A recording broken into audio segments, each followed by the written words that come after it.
Hello everyone, स्वागत है आप सभी का। और हम लोग पढ़ रहे थे डी फार्मेसी सेकेंड ईयर का फार्माकोलॉजी सब्जेक्ट, और उसके अंदर हम लोगों ने शुरू किया था चैप्टर नंबर 2।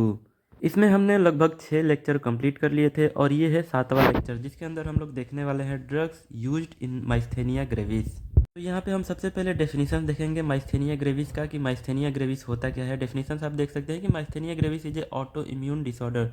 तो जो माइस्थेनिया ग्रेविस है, ये क्या है, एक ऑटो इम्यून डिसऑर्डर है। ऑटो इम्यून डिसऑर्डर ऐसे डिसऑर्डर्स होते हैं जिसमें हमारा इम्यून सिस्टम जो है वो खुद ही अटैक कर देता है हमारे बॉडी के ऊपर। तो सेम ऐसे ही माइस्थेनिया ग्रेविस भी एक ऐसा कंडीशन है जिसमें हमारा एंटीबॉडी जो है वो हमारे ही सेल्स के ऊपर जो है अटैक कर देते हैं। यहाँ पे आप सबसे पहले डेफिनेशन देखिए कि myasthenia gravis is an autoimmune disorder affecting about 1 in 10,000 population, यानी कि 10,000 लोगों में से करीब एक लोगों को ये अफेक्ट करता है, और ये क्या है, एक ऑटो इम्यून डिसऑर्डर्स है। आगे देखते हैं, due to development of antibodies directed to the nicotinic receptors at the muscular end plate reduction in the number of free nicotinic cholinic receptors.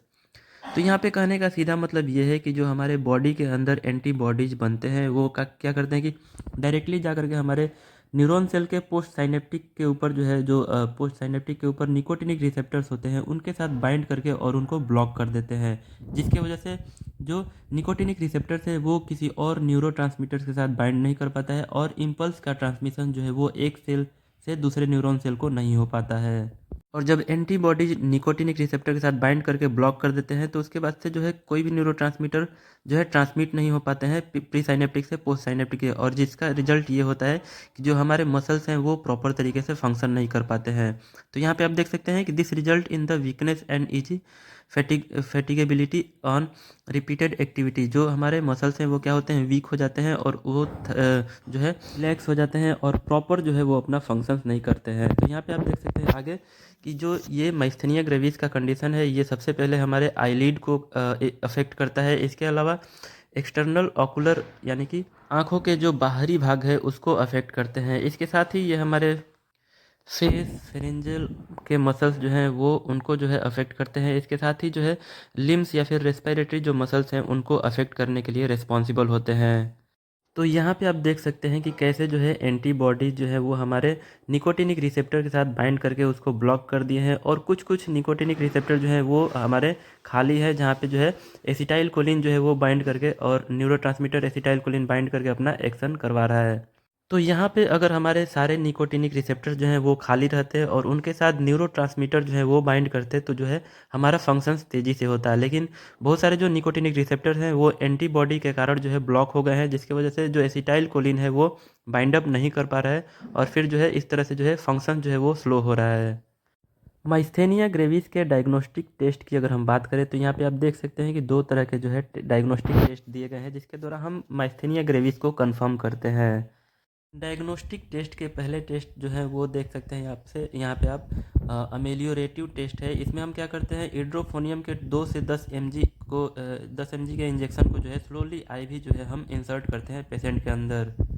इस इंजेक्शन के देने के बाद जो है अगर पेशेंट के मसल्स जो हैं तुरंत स्ट्रेंथ में यानी कि मजबूत हो जाते हैं, सही हो जाते हैं, तो इसका मतलब ये है कि जो कंडीशन है वो माइस्थेनिया ग्रेविस का है, क्योंकि अदर कंडीशंस में ये इंजेक्शन जो है वो फंक्शन नहीं करता है। यहाँ पे आप देख सकते हैं कि लिखा हुआ है कि improves muscles strength only in myasthenia gravis and not in other muscular dystrophy. तो माइस्थेनिया ग्रेविस आप जान चुके हैं, और मसल्स डिस्ट्रोफी जो है वो एक ऐसा कंडीशन है जिसमें मसल्स जो है वो बहुत ज़्यादा वीक हो जाते हैं। अगला टेस्ट है प्रोवोकेटिव टेस्ट। तो इसमें हम क्या करते हैं कि डेटिबो कुरेनियम के 0.5 mg इंजेक्शन को हम क्या करते हैं, पेशेंट को देते हैं। पेशेंट के अंदर जो है जो डुटोबो क्यूरेनिन जो ड्रग है इसके थ्रू जो है ये हाईली सेंसिटिव पेशेंट होते हैं। तो इसको जब हम देते हैं तो पेशेंट वीकनेस फील करता है माइस्थेनिया ग्रेविस के कंडीशन में। तो ये जो है इस तरह से कंफर्म करता है जो भी माइस्थेनिया ग्रेविस के पेशेंट हैं उनको।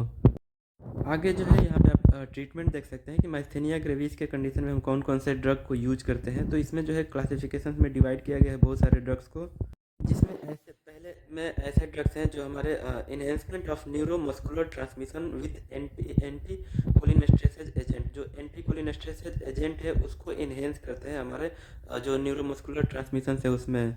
तो एंटी कोलिनेस्टेरेस एजेंट जो है वो ऐसे एजेंट होते हैं जो हमारे कोलिनर्जिक न्यूरोट्रांसमीटर्स को बचाए रखते हैं, जिससे जो कोलिनर्जिक न्यूरोट्रांसमीटर हुए वो आसानी से रिलीज होकर के और अपने रिसेप्टर साइट पे बाइंड करके अपना फंक्शन शो करे। अगला ट्रीटमेंट है सर्जिकल थाइमेक्टोमी। तो हम इसमें क्या करते हैं, जो थाइमस ग्लैंड है उसको जो है रिमूव कर देते हैं, जिसके वजह से हमारे बॉडी के अंदर जो है एंटीबॉडीज जो है वो नहीं बनते हैं, और एंटीबॉडीज जब नहीं बनेंगे तो वो हमारे निकोटिनिक रिसेप्टर साइट को ब्लॉक नहीं करेंगे। अगला ट्रीटमेंट है इम्यूनोसप्रेशन।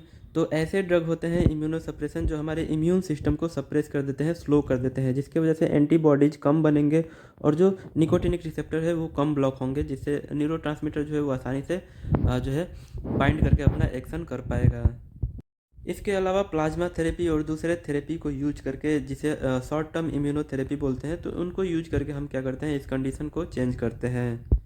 यहाँ पे जो है आप मैकेनिज्म ऑफ एक्शन देख सकते हैं कि जो भी ड्रग्स हैं वो क्या करते हैं, या तो हमारे एसिटाइल कोलिन के फंक्शंस को बढ़ा देते हैं, या फिर हमारे इम्यून सिस्टम को सप्रेस करके जो एंटीबॉडीज़ हैं उनके फॉर्मेशन को रोक देते हैं, और इस तरह से जो है हमारे जो भी न्यूरोमस्कुलर ट्रांसमिशंस है उसको जो है इम्प्रूव करके जो माइस्थेनिया ग्रेविस के कंडीशन है उसमें राहत देने के लिए रिस्पॉन्सिबल होते हैं। साइड इफ़ेक्ट्स की अगर हम बात करें तो जो ड्रग्स माइस्थेनिया ग्रेविस के कंडीशन में यूज किए जाते हैं उसके बहुत सारे साइड इफ़ेक्ट देखे जाते हैं, जैसे कि इन्फेक्शंस के चांसेस जो है वो बढ़ जाते हैं, क्योंकि हम इम्यूनो सप्रेस ड्रग दे रहे हैं जो इम्यून सिस्टम को कमज़ोर कर रहा है, तो इन्फेक्शंस के जो चांसेस हैं वो बढ़ जाते हैं। इसके अलावा जो है लॉस ऑफ एपेटाइट, टायर्डनेस जो है, इस तरह के कंडीशन जो है वो देखे जा सकते हैं। वीडियो कैसा लगा कमेंट करके ज़रूर बताएं, अच्छा लगा तो वीडियो को लाइक करें और दोस्तों के साथ शेयर ज़रूर करें।